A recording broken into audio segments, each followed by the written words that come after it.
Hey guys, and welcome to episode 7 of the Derby Career. And in the start of this episode, we're going to get plenty of offers in for our players. A player with it that we are going to potentially look to sell is Chris Martin. If we can get him sold for about 4 million, that would be really good. Another player, Jeff Hendrick, if anyone does accept a 7.5 million, more than happy to sell him. Another player, Richard Keogh, he's not quite been playing. We've been playing Albin Tozer and Shotton at the back, so they've been really good options, of course. And we do actually end up selling Chris Martin for 4 million, which is actually a really good price in my opinion. So we're going to try and get John Flanagan for 1.9 million. Another player we're going to look to get is Congolo for about 2.1. All these players, they can either play in like multiple positions. Congolo can play left back and of course centre back. Flanagan can play either full back position, and Kolasinac can just play like a handful of positions. So another player that was suggested was Bamford, but unfortunately he has gone to a new club. So yeah, Atletico Madrid signing Bamford, that's absolutely crazy. So our next game is against Hull City. Interesting one, of course, to see how we can do in the Premier League when we do get there, of course. So heading into our next game in the Capital One Cup or the FA Cup, I'm not too sure which one, but it is against Hull, so it'll be a nice test to see how we do in the Premier League. So yeah, we head into the 16th minute of the match. It is actually the FA Cup, and Danny Ings, fantastic bit of pace, cuts inside, smashes it into the bottom, and keeper does save it, but he's quickly there to reply to get the goal to make it 1-0. So it's nice to see that this new formation that we are playing, the diamond in the midfield, of course, it works quite well. Derby do play it a few times. We don't tend to start with it, but we do, when we need a few goals, we definitely play this formation, and it does very effectively.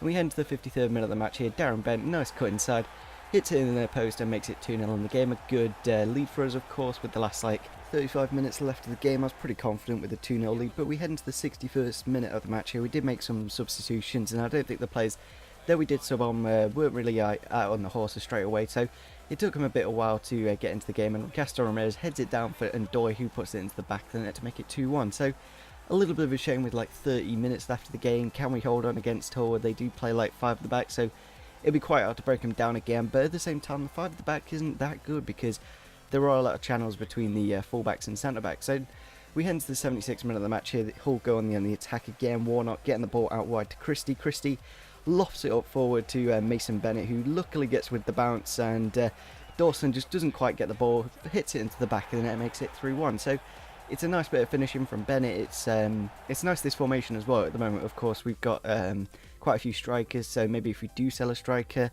it'll give Bennett a lot of chance to get into the team and build his overall. So a few more transfer offers coming in for Jeff Hendrick, but I don't really want to sell him, and I'll just keep counter offering 7.5 million because I'm more than happy to sell him for that price. But yeah, we see. I did put a few offers in for players that potentially I could have got on a free at the end of the season, but Liverpool did accept the £1.9 million for Flanagan, and we did actually sell Richard Keogh, so that's selling your captain. It's quite a bold move, but we are going to try and get this guy, Howdit, I don't know how you say his name, leave a comment down below if you do know. He's in the Eredivisie, of course, and he has got some really good stats. Unfortunately, AZ Alkmaar don't quite want to sell him for the price that I wanted to get him for, but nevertheless, we do bring in John Flanagan, a fantastic signing, so we're going to try and sell Jake Buxton as well.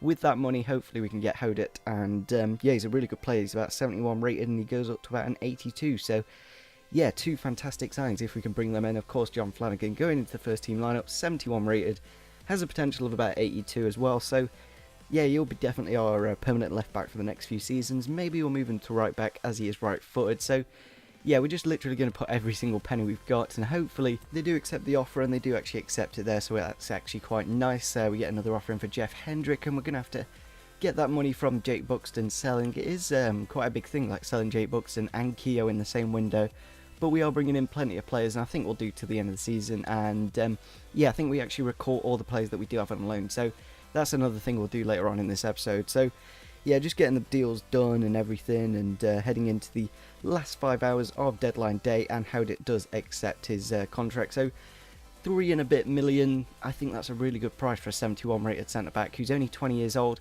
got a potential of 82, a really good solid signing, and of course John Flanagan. So yeah, as I did say, I did recall all the players from loans, because it's better to recall them and get the rating up, because when I had them on loan they weren't really playing, and yeah, it'll give me a chance to play with a few players like Bunjaku, Calero, O'Brien and stuff like that. We won't play massive amount of games with him, but they'll get more game time than when they're out on loan, which is a bit of a shame, because when you loan out a player, I kind of expect them to be played. So we're going to carry us the number 1, of course, and give Grant the number 13, and a few other numbers. I think in the end we do actually give Danny Ings the number 10 and Darren Bent the number 9 because Danny Ings does have the number 10 at Burnley, so it's nice to keep the players to the kit number that they want, of course. So heading into the next game against Birmingham, a decent game. They've got some pretty good players. That Damari Gray guy who seems to be in good form at the moment, but yeah, we're going to have to see if this 4-3-1-2 does work in this game.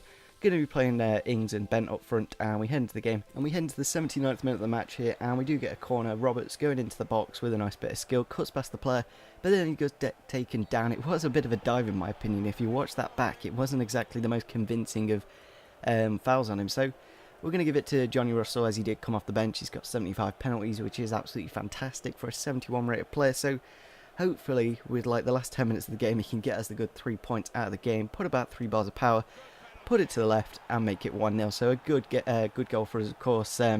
Vital to get these wins against the smaller sides away from home as well. We found it quite difficult this game, so at least we got the 3 points, which is always nice. So yeah, we're going to look at the calendar. We've got some big games coming up. We've got Chelsea in the FA Cup next round. We are 3 points off the top of the table. We do have Norwich next as well, who are at the top of the table. So if we win this game, we go top. It's as simple as that. We need to win this game if we are going to get a chance to get the title. So changing the team for the next game, unfortunately, I didn't really see this game coming up, so that we're going to have to play a bit of a weaker side just to keep the fitness up and stuff like that. So we did have a few players on a bit low fitness, like Hughes and Lingard and stuff like that, but nevertheless, heading into the 5th minute of the match, Johnny Russell picks up the ball. Eventually, just Bent's run there just absolutely turned their defence around and gave Johnny Russell the space to run into and make it 1 in the game. A good start for us in the first 10 minutes at home. Really good to get that early goal and to get us a good start. So yeah, it's nice for Johnny Russell as well. He's not exactly had the most of game time since the start of this career mode, but I think in this formation he'll be a really good option because he's got a load of pace, really good dribbling and a fantastic finish. So heading into the 10th minute of the match, Darren Bent just heavy touching it into face, running with really good pace. Like, he's 30 years old, but he's rapid, and eventually works himself into the box. A nice fake shot, puts it into the corner, makes it 2-0. Very good start, especially against Norwich, who are top of the table at the moment. But of course, if we do win this game, we go top. As simple as that. So we head into the 16th minute of the match here. Norwich on the attack. Bennett putting it to Howson. Howson getting it into a 1-2 there, and then of course they get it back into the box. Tete in a very dangerous area, nobody really walking him, and he makes it 2-1. So yeah, that's how the game does end. So first 20 minutes, absolutely incredible. Last, like, what, 70 minutes, just really boring. So yeah, that win does of course mean we do go top on joint top points. So yeah, we're basically not going to be able to slip up now. So we need to get as many points as we can till the end of the season, out of the January transfer window now, of course. So yeah, if you just want to pause it there, there's all the players we brought back. We got Kwame Thomas and Hansen, who's actually not bad. He's 59 rated. He's quite tall, quite strong. So maybe later on in the season, when we get an injury or two, he'll get an option to play. So heading into the 24th minute of the match here against Wolves, a very good attacking team. They do have the top goal scorer in the league at the moment. So heading into the game, going into the 25th minute, gets it into the box, eventually gets it into the back post, and nobody marking him, makes it 1-0. Very easy goal for him. Maybe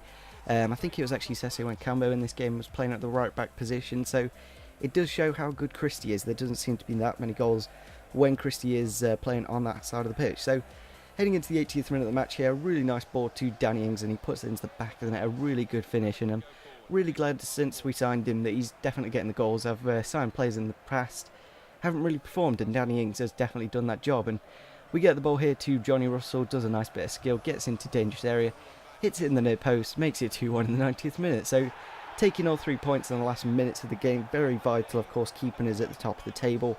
And against Wolves, a fantastic win. 2 really good wins towards the end of this episode. We made the signing of Flanagan, we made the signing of Howdett, and yeah, they're really good defensive options, and then obviously going to go up ratings by the time we do get to the Premier League.